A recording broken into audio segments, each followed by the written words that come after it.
모세는 오늘도 시내산 밑에서 양떼를 먹이고 있었습니다. 그런데 갑자기 눈앞에 작은 떨기나무에 불이 붙었어요. 그런데 이상하게 불은 붙었는데 나무는 타지 않는 거예요. 깜짝 놀란 모세가 가까이 다가갔어요. 마침 그때 그 떨기나무 가운데서 모세야, 모세야 부르는 음성이 들렸어요. 40년 동안 침묵하고 계셨던 그 하나님께서 지금 모세를 찾아오신 것입니다. 깜짝 놀란 모세가 제가 여기 있습니다. 그렇게 대답했어요. 그러자 하나님께서 모세야, 너 애굽에 가서 종살이 하고 있는 내 백성들 데리고 나와. 이렇게 말씀하시는 것이에요. 모세가 얼마나 흥분했을까요? 그러면 그렇지, 내가 누구야? 내가 모세잖아. 하나님이 나를 잊으실 리가 있겠어? 40년 좀 많이 늦긴 했지만 내가 쓰임 받는 것은 당연하지. 하나님 왜 이렇게 늦게 오셨어요? 모세가 얼마나 기뻤을까요? 그러나 모세의 대답은 내가 누구이기에, 이 한마디가 전부였어요. 오늘 말씀 11절에 보면 이렇게 말씀하시죠. 같이 읽어볼까요? 시작. 모세가 하나님께 아뢰되 내가 누구이기에 가며 이스라엘 자손을 애굽에서 인도하여 내리리까. 하나님, 내가 누구이기에 바로에게 가고 내가 누구이기에 이스라엘 백성을 애굽에서 건져낸단 말입니까? 저는 그런 일을 감당할 만한 존재가 못 돼요. 나는 못해요. 이것이 모세의 대답이었어요. 여러분 생각해 보세요. 모세 이 사람 지금 제정신입니까? 아니 도대체 무슨 배짱으로 거절해요? 한마디로. 지금 떨기나무 불꽃 가운데 찾아오셔서 말씀하시는 분이 누굽니까? 대형교회 담임 목사님이에요? 이 나라의 대통령입니까? 창조주 하나님, 만왕의 왕이신 전능하신 하나님이 지금 찾아오셔서 말씀하고 있는 거예요. 그런데 모세가 자기 못 간다고 지금 거절하는 거예요. 도대체 이유가 뭘까요? 모세는 매우 겸손하고 예의 바른 사람이라 그럴까요? 아니면 그래도 좀 체면 한 번 정도는 차려야지 좋다고 그렇게 호들갑을 떨면 되겠어? 그래서 여유를 부린 것일까요? 어째서 하나님 말씀에 반기를 듣는단 말입니까? 도대체 이유가 뭘까요? 하나님께서 네 이놈 모세야 못 간다고 했더냐? 감히 어느 안중이라고 거역을 해?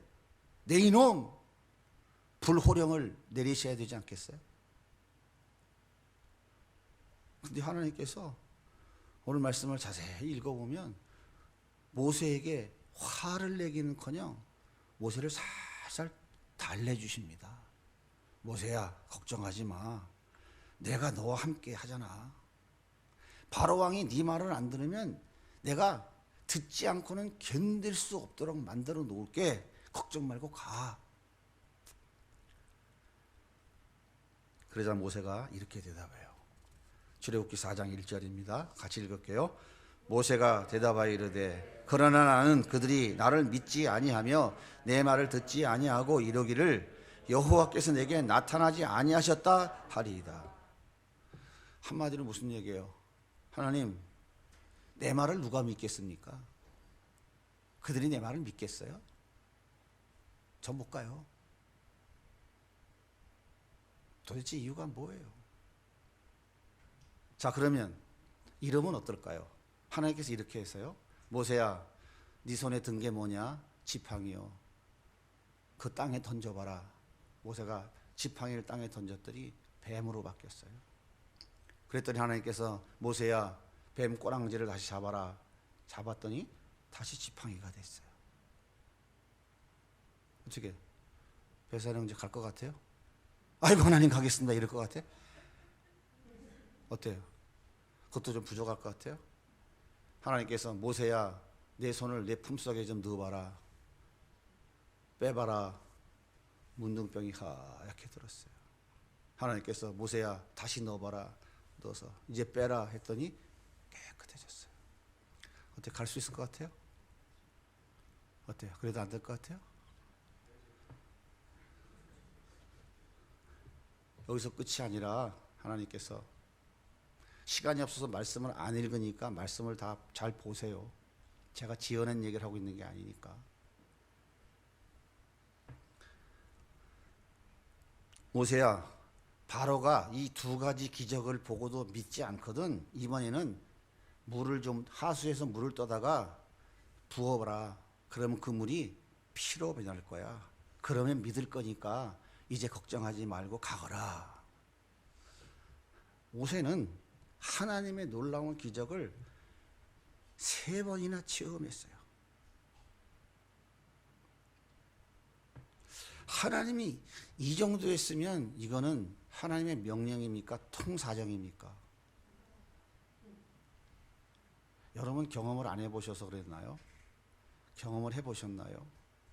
죽을 것 같은 고난과 앞도 안 보이는 그 높은 절벽이 내 앞에 있다 할지라도 하나님이 찾아오셔서 사랑하는 아들아, 내가 네 마음을 안다 한마디만 들려주시면 백층 건물이 내 앞에 가로막혀 있어도 하나도 두렵지 않은 거예요. 앞으로 그런 경험을 해보시면 좋겠습니다. 죽음이 눈앞에 있어도 하나님이 두려워 말라. 내 생명을 죽이는 자를 두려워하지 말고 네 생명, 네 몸과 네 영혼을 죽이는 자를 두려워해야 되지 그거 두려워할 대상이 아니야 라고 한 말씀만 주시면 아무것도 두렵지 않아요. 지금 모세는 불꽃 가운데 찾아오신 하나님을 직접 만났고 놀라운 기적을 3번이나 직접 눈으로 보고 체험했어요. 이 정도면 네 가겠습니다 하고 당장 보따리 싸야 되지 않겠어요? 북한에 가라고 해도 보따리 싸야 되지 않겠습니까? 근데 모세 좀 보세요. 기가 막힌 소리를 해요. 출애굽기 4장 10절입니다. 같이 읽을게요. 모세가 여호와께 아뢰되 오 주여 나는 본래 말을 잘하지 못하나이다. 주께서 주의 종에게 명령하신 후에도 역시 그러하니 나는 입이 뻣뻣하고 혀가 둔한 자니라. 하나님 나는 입이 뻣뻣하고 혀가 둔해서 원래 말 잘 못해요. 저 못 갑니다. 이게 이유가 되겠습니까? 그런데 참 더 이상한 것은 이 정도 됐으면 하나님 이제 호통을 치셔야 되잖아요. 근데 하나님이 호통을 안 치고 또 통사정을 하십니다. 자, 11절과 12절 말씀을 같이 읽을게요. 여호와께서 그들에게 이르시되 누가 사람의 입을 지었느냐 누가 말 못하는 자나 못 듣는 자나 눈 밝은 자나 맹인이 되게 하였느냐 나 여호와가 아니 이제 가라 내가 내 입과 함께 있어서 할 말을 가르치. 모세야 말 잘하는 입도 내가 만들었지 말 못하는 벙어리도 내가 만들었고 듣지 못하는 귀머거리도 내가 보지 못하는 맹인도 내가 만들었잖아. 내가 네 입과 함께 할 거야. 할 말도 다 가르쳐 줄게. 그러니까 이제 걱정하지 마라. 이 정도 됐으면 이해해야 되겠습니까? 버텨야 되겠습니까? 예? 배미숙 집사님은 어떻게 생각하세요? 이해해야 돼요? 버텨야 돼요?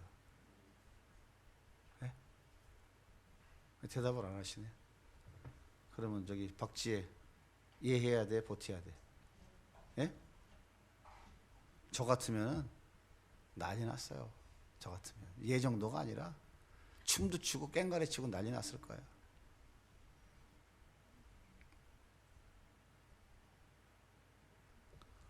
그런데 모세가 뭐라고 하는지 아세요? 자, 출애굽기 4장 13절입니다. 읽을게요. 시작. 모세가 이르되 오 주여 보낼 만한 자를 보내소서. 하나님 보낼 만한 자를 보내세요. 저는 못 갑니다. 모세는 죽어도 못 가겠다고 지금 말하고 있는 거예요. 도대체 이유가 뭐예요? 여러분이 하나님이라면 어떻게 하시겠습니까? 도대체 이런 왕 고집이 어디서 나온 거예요? 도대체 이유가 뭐냐고요? 이유는 딱 한 가지입니다. 내가 누구이기에. 모세의 마음속에는 내가 누구이기에 라는 생각이 깊이 자리 잡고 있었어요. 태어난 지 100일도 채 안 된 모세는 부모의 손에 의해 갈대 상자에 담겨서 나일강에 던져졌어요. 모세의 마음속에는 부모님께 버림받은 그 아픔의 상처가 그대로 남아 있었어요. 그리고 죽음에 던져졌던 그 아픔의 상처도 그대로 남아 있었어요. 모세는 40년 전 어떤 애굽 사람이 자기 동족을 괴롭히는 것을 보고 분노해서 쳐 죽여서 모래밭에 묻어버렸어요. 그리고 다음날 또 나가 보니까 히브리인들끼리 또 싸우는 거야. 그래서 당신들 왜 동족끼리 싸웁니까? 싸우지 마세요 라고 말렸더니 네가 뭔데 그래? 네가 우리의 재판관이야? 요즘 말로 개무시를 당하고 말았어요. 모세의 마음속에는 자기 동족들에게 지도자로 인정받지 못한 상처가 그대로 남아 있었어요. 바로가 애굽 사람을 죽였다는 보고를 받고는 모세를 잡아 죽이라고 명령을 내렸어요. 그래서 모세가 미디안 광야로 도망친 겁니다. 모세는 40년 동안이나 바로 왕의 손자로 애굽 왕궁에서 왕자 되는 교육받고 자란 사람이에요. 40년 동안 공주의 아들로 살았어요. 그러나 전혀 인정받지 못했습니다. 왕이 손자가 사람 하나 죽였다고 잡아다 죽이라고 명령을 내릴 수 있겠습니까? 그 아픈 상처가 그 마음에 그대로 남아 있었어요. 40년 동안 미디안 강으로 도망가서 양치는 목동으로 위장하고 살아가는 동안 단 한 번도 하나님은 찾아오지 않으셨어요. 어느 누구도 찾아오는 자 없었고 그 아픔과 고통을 이야기할 대상이 단 한 사람도 없었어요. 모세의 마음속에는 그 외로움과 고독함이 주는 아픔과 도통의 그 깊은 상처가 여전히 괴롭히고 있었던 것입니다. 그래서 모세는 내가 누구이게? 내가 누군데 그런 일을 해요? 난 못해요. 그렇게 거절할 수밖에 없었던 것입니다. 모세는 가기 싫어서 버틴 것이 아니라 치유되지 못한 그 마음의 상처가 건드려지니까 아파서 못 견디겠다고 울부짖고 있었던 거예요. 하나님, 이런 내가 무슨 말을 하는들 그들이 들을 리가 있겠습니까?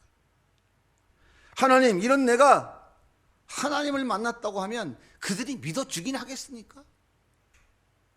하나님, 이런 내가 하나님의 그 놀라운 기적을 보았다고 하면 그들이 믿어주긴 하겠느냐고요. 콧방귀나 끼지. 난 못 가요. 내가 누구입니까? 난 못 간다고 절규하고 있는 거예요. 여러분, 모세의 마음이 이해가 되십니까? 저는 모세의 마음이 너무 이해가 돼요. 저는 고등학교 1학년 때 수원 칠보산 기도원에서 하나님을 인격적으로 만났어요. 기도원 바닥을 굴러다니면서 기도했어요. 하나님, 나 같은 죄인을 살려주셔서 감사합니다. 이제 나의 남은 인생은 주님을 위해 살겠습니다. 죽도록 충성하겠습니다. 악을굴짝 빈들에라도 주님이 가라오면 가겠습니다. 그런데 얼마 지나지 않아서 교회 안에서 돈이 주는 힘에 의해 감당할 수 없는 상처를 내가 받았어요. 그래서 제가 결단했어요. 돈 벌어서 다시 돌아와야겠다. 그리고 하나님을 버렸습니다. 그렇게 20여 년 살다가 하나님의 강권적인 은혜로 다시 돌아왔어요. 그리고 지난 시간을 깊이 돌아보는데 이렇게 결론이 내려지더라고요. 나 같은 인간이 목사가 된다고?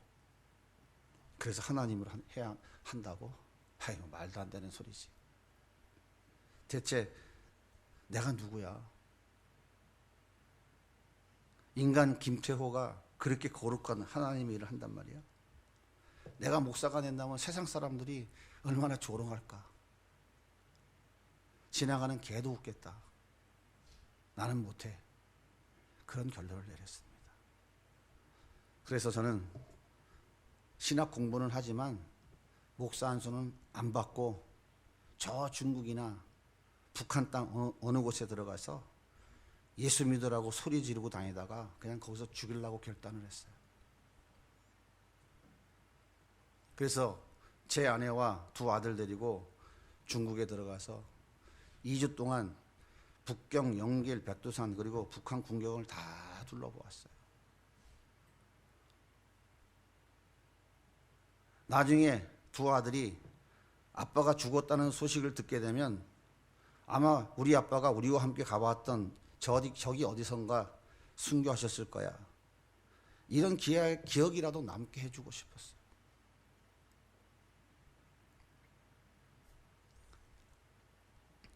제가 재미있으라고 지금 꽁투하는 것이 아닙니다. 사랑하는 여러분, 여러분 마음에는 내가 누구이게 라고 외치는 모세의 마음이 없습니까?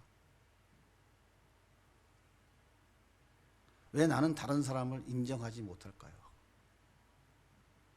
왜 나는 나 외에 다른 사람을 사랑하지 못할까요? 왜 나는 남에게 상처를 주면서 그것이 상처인 줄 모를까요? 왜 나는 다른 사람의 사랑을 받아들이지 못할까요?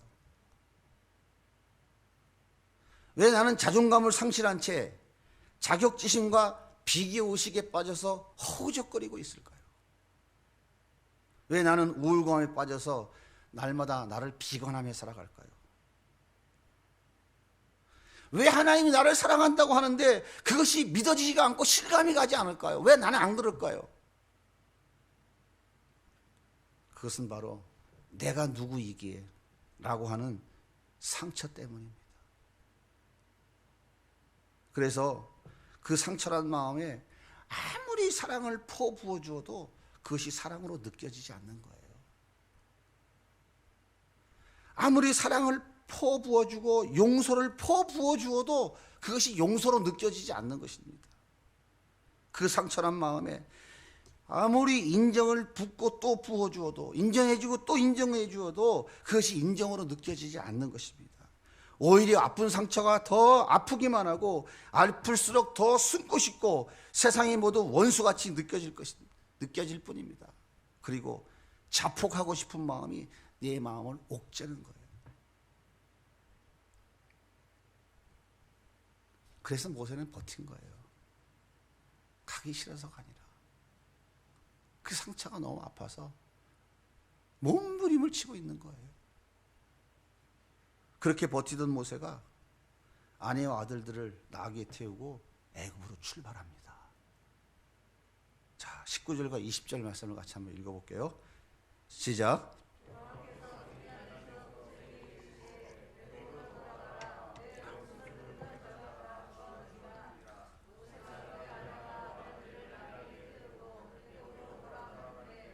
모세가 하나님의 지팡이를 손에 잡았더라. 어떻게 모세가 그렇게 버티던 모세가 순종의 발걸음을 옮기게 되었을까요? 20절에 보면 딱 한 가지 힌트가 있어요. 모세가 하나님의 지팡이를 손에 잡았더라. 모세는 하나님의 지팡이를 잡았어요. 그동안은 자기 지팡이를 잡고 자기 마음대로 생각하고 그렇게 살았어요. 그런데 이제는 자기 지팡이를 버리고 하나님의 지팡이를 잡았어요. 여러분, 이것이 바로 상처를 치유받고 하나님의 그 위대한 일에 동참할 수 있는 비결입니다. 그러면 모세가 잡은 하나님의 지팡이는 어떤 지팡이일까요? 하나님이 특별히 뭔가 새로 만들어 주신 것일까요?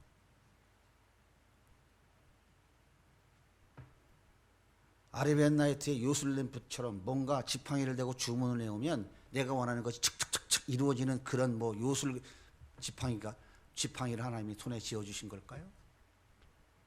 아니에요. 여전히 모세가 양칠 때 사용하던 그 지팡이였습니다. 출애굽기 4장 2절을 같이 읽어볼게요. 여호와께서 그에게 이르시되 내 손에 있는 것이 무엇이냐? 그가 이르되 지팡이니이다. 또 4절도 읽어볼까요? 여호와께서 모세에게 이르시되 내 손을 내밀어 그 꼬리를 잡으라. 그가 손을 내밀어 그것을 잡으니 그의 손에서 지팡이가 된지라. 그냥 모세의 원래 양칠 때 쓰던 그 지팡이예요. 그런데 그렇다면 이 모세의 지팡이가 어떻게 하나님의 지팡이로 바뀌었을까요? 이게 도대체 무슨 말이에요? 모세의 지팡이가 하나님의 지팡이로 바뀌었다는 말은, 다시 말해서 모세가 하나님의 지팡이를 붙잡고 갔다는 말은, 모세는 이제 내 생각을 버리고 나와 함께 하시겠다는 하나님의 말씀을 붙잡은 거예요. 그 지팡이가 하나님의 말씀을 비유적으로 표현해 주는 거예요. 내가 던져봐야 그냥 지팡이로 있지만 하나님이 던지시면 인간의 이성으로 이해할 수 없는 놀라운 역사가 일어난다는 것을 믿은 것이에요. 다시 말하면 내 안에 깊이 쌓여있는 아픔과 상처가 내 생각과 행동을 가로막아 아무것도 못하게 하고 있지만 하나님의 말씀을 믿고 발걸음을 옮기면 하나님이 넉넉히 해결해 주실 것을 확신한 것입니다. 핵심이 뭐예요? 하나님의 말씀이에요. 모세가 상처를 극복한 것은 지팡이에 무슨 효능이 있었던 것이 아니에요. 하나님께서 무슨 특별한 효능이 있는 약을 따로 주신 것이 아닙니다. 너 이거 하면 부귀영화, 불로장생, 만사형통의 복을 줄게, 그걸 보장해 주셨기 때문이 아닙니다. 하나님의 약속의 말씀을 붙잡은 거예요. 하나님의 말씀을 믿었기 때문입니다. 그래요. 하나님의 약속의 말씀을 붙잡을 때, 하나님의 그 말씀을 믿고 일어설 때 우리의 어떤 상처도 깨끗이 치료될 수 있습니다. 사랑하는 여러분, 이 세상에 상처가 없는 사람은 단 한 사람도 없어요. 단 한 사람도 없어요. 우리는 크든지 작든지 상처를 가슴에 안고 살아갑니다. 그런데요, 이 상처는 세월이 흐른다고 해서 절대로 치료되지 않습니다. 세월이 흐르면 상처가 치료되던가요? 따라서 상처를 치료받는 길은 하나님의 약속을 붙잡고 일어서는 거예요. 이것이 진정한 치료제이고 다른 길은 없습니다. 제가 살아보니까 그렇더라고요. 히브리서 4장 12절에 이렇게 말씀하세요. 같이 읽을게요. 시작.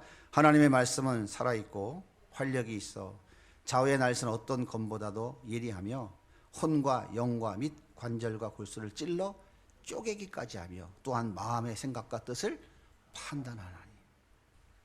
디모데후서 4장 16절과 17절입니다. 같이 읽습니다. 시작. 모든 성경은, 자막 없어요? 모든 성경은 하나님의 감동으로 된 것으로 교훈과 책망과 바르게 함과 의로 교육하기에 유익하니 이는 하나님의 사람으로 온전하게 하며 모든 선한 일을 행할 능력을 갖추게 하려 함이라. 하나님의 말씀은 좌우의 날선 검과 같아서 그 어떤 검보다도 예리해서 우리의 혼과 영과 관절과 골수까지, 그 속에 덕지덕지 붙어있는 그 상처의 아픔과 고통, 넌 그것 때문에 못해, 넌 그것 때문에 안 돼 라고 말하는 그 사단의 괴계들을 다 깨부셔버리고 치유해 주신다 그 말이에요. 그 하나님의 말씀은 교훈과 책망과 바르게 함과 의로 교육하기에 유익한 말씀이에요. 그 하나님의 말씀은 생명력이 있어서 달아 있어라 달이 생기고, 귀신아 떠나가라 귀신은 떠나가고, 하나님의 그 생명력 있는 능력의 말씀으로 피조 세계를 다 창조하셨어요. 제가 중국에서 돌아와 매주 수요일 밤마다 삼각산에 올라가 밤을 지새우며 부르짖어 기도했어요. 그때 하나님께서 저에게 주신 말씀이 있습니다. 이사야 43장 1절에 보면 이렇게 말씀하세요. 같이 한번 읽어볼까요?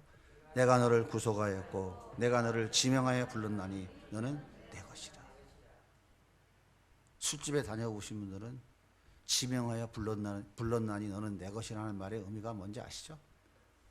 나밖에 안 다녀봤나? 저는 이 말씀이 비수같이 제 가슴에 꽂혔어요. 이사야 41장 10절입니다. 같이 읽을까요? 두려워하지 말라 내가 너와 함께함이라. 놀라지 말라 나는 네 하나님이 됨이라. 내가 너를 굳세게 하리라. 참으로 너를 도와주리라. 참으로 나의 의로운 오른손으로 너를 붙들리라. 하나님이 붙들어 주시는데 누가 나에게 감히 자타부터 하겠나. 그리고 주신 말씀이 또 이거예요. 이사야 60장 1절입니다. 시작. 일어나라 빛을 발하라. 이는 내 빛이 이르렀고 여호와의 영광이 내 위에 임하였느니라. 그래, 하나님이 나를 창세전에 선택하셨잖아. 그 하나님이 지금까지 나와 함께 하셨잖아. 돌아보니까 그 고비고비마다, 그 위기 때마다 이해할 수 없는 그런 놀라운 반전의 반전. 이것이 바로 하나님이 그동안에 나와 함께 계셨던 증거였구나. 지난 날을 돌아보니까 설명을 안 들어도 다 알겠더라고요. 그 하나님이 이제 일어나서 빛을 발하라. 예수 그리스도의 빛을 발하라고 하잖아. 그러면 내가 살아왔던 삶에서 이제는 정반대의 삶을 살면 그 예수가 드러나겠지. 그 빛을 비추면 되는 것이지. 그래, 그럼 됐지. 상처 따위가 어떻게 위대하신 하나님의 말씀을 거역할 수 있어? 하나님 말씀 주시는 말씀 붙잡고 일어설 때 제 마음에 그런 상처들은 다 치료됐어요. 그리고 저를 세상으로 20여 년 동안 방황하게 만들었던 그분도 제가 찾아가서 다 해결했어요. 그리고 이 교회를 개척한 겁니다. 이 교회를 개척하기 전에 하나님께서 너 그 상처 가지고 목회가 되겠냐? 그분은 천국 가셨어요.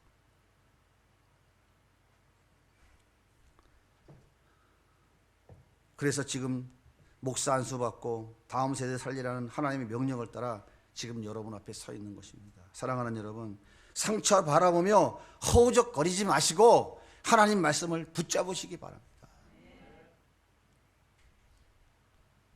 마태복음 18장 21절과 22절 한번 읽어볼까요? 시작. 그때 베드로가 나와 이르되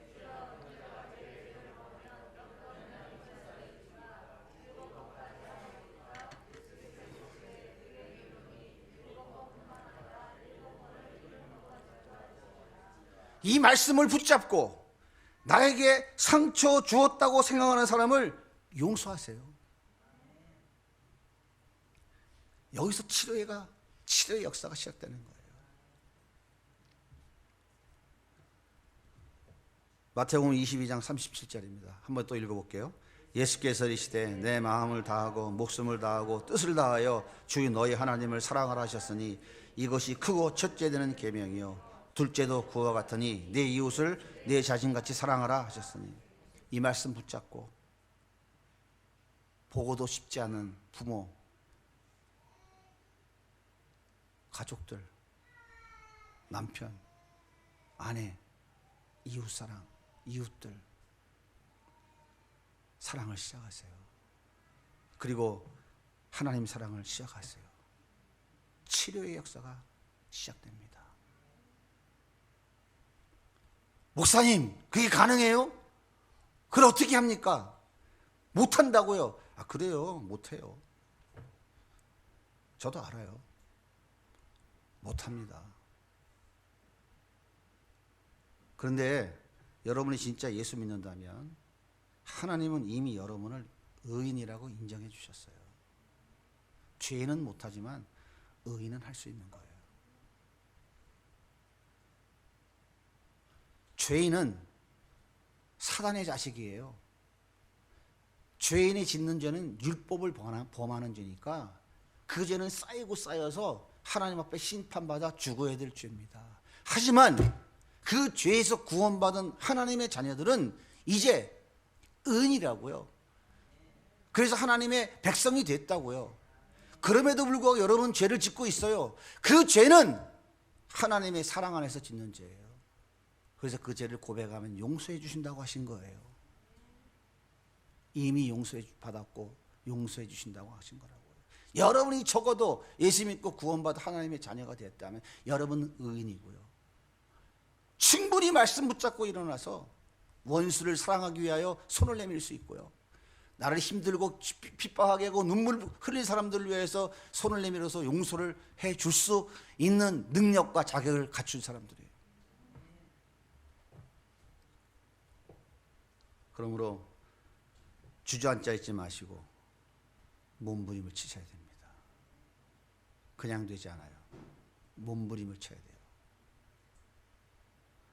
100% 하나님이 하시지만 또한 100%내 의지로 해야 되는 거예요. 그냥 가만히 앉아서 절대로 되지 않습니다. 보세요. 하나님이 모세를 달랑 들어다가 바로 앞에 갖다 떡 놓고 야 지팡이 던져라 그렇게 하지 않으셨어요.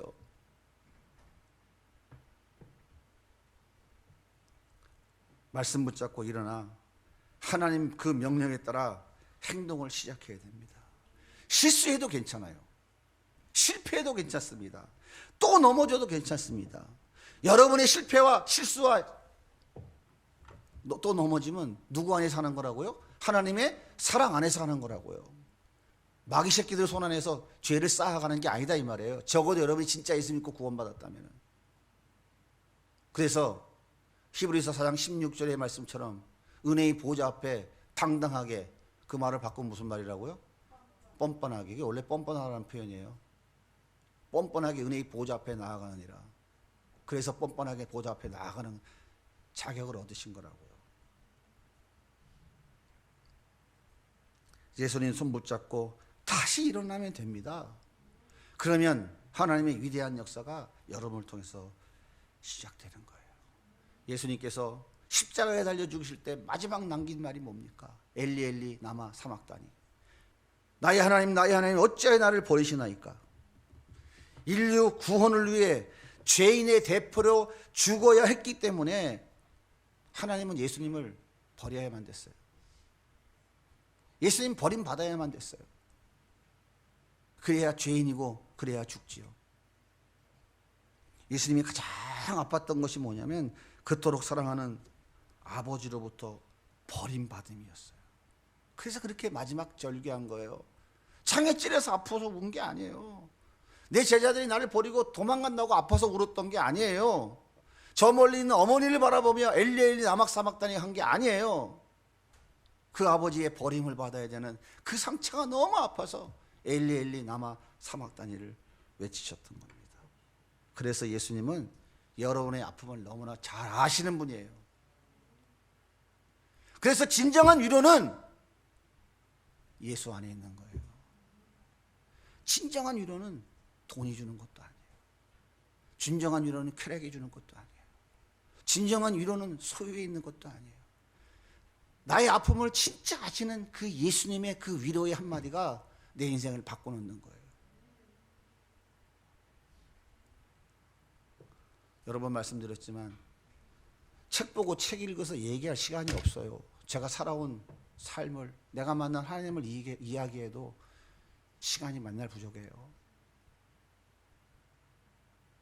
사랑하는 여러분, 여러분 마음속에 감춰져 있는 그 상처들 때문에 얼마나 힘이 드십니까? 그 상처들을 하나님 앞에 다 내려놓으십시오. 부모님께 버림받은 상처, 육신의 질병 때문에 받은 상처, 경제적인 어려움과 가정 불화가 주는 상처, 인간 관계로 인해 받은 상처, 그것이 무엇이든지 하나님 앞에 다 내려놓으시고 하나님의 약속의 말씀을 붙잡고 일어서십시오. 그리고 그 말씀대로 발걸음을 옮기시면 됩니다. 여기서부터 여러분의 인생에 놀라운 역사가 시작될 것입니다. 여러분을 향한 하나님의 계획이 시작될 거예요. 이제 마지막으로 말씀을 한 구절 읽고 마치도록 하겠습니다. 출애굽기 14장 15절과 16절입니다. 같이 읽을게요. 시작. 여호와께서 모세에게 이르시되 너는 지팡이를 들고 손을 바다 위로 내밀어 그것이 갈라지게 하라. 하나님께서 모세에게 너 손에 그 지팡이 저 홍해를 바다를 향하여 내밀어라. 내밀으면 갈라진대요. 말이 됩니까? 말이 돼요? 도저히 말이 안 되는 얘기예요. 그런데 모세가 어떻게 합니까? 21절과 22절을 읽어볼게요. 시작. 모세가 바다 위로 손을 내밀매 여호와께서 큰 동풍이 밤새도록 바닷물을 물러가게 하시니 물이 갈라져 바다가 마른 땅이 된지라. 이스라엘 자손이 바다 가운데를 육지로 걸어가고 물은 그들의 좌우의 벽에 있습니다. 그 지팡이, 그 하나님 말씀을 붙잡았더니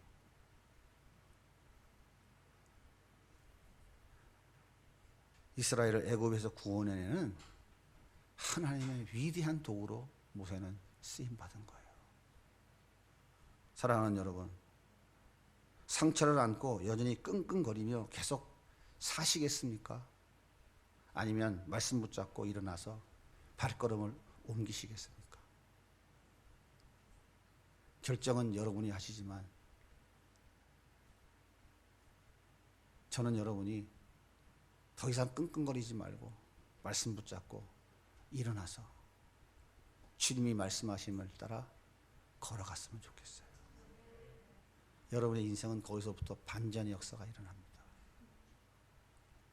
지금까지 경험해 보지 못한 하나님의 놀라운 은혜가 무엇인지를 체험하기 시작할 것입니다. 성령께서 여러분의 마음을 이 시간 다 위로하시고 결단하게 하셔서 이제 일어나 걸어가고 다시금 뒷걸음치지 않고 하나님의 멋진 도구로 쓰임받는 그 길을 걸어갈 수 있기를 간절히 소원합니다.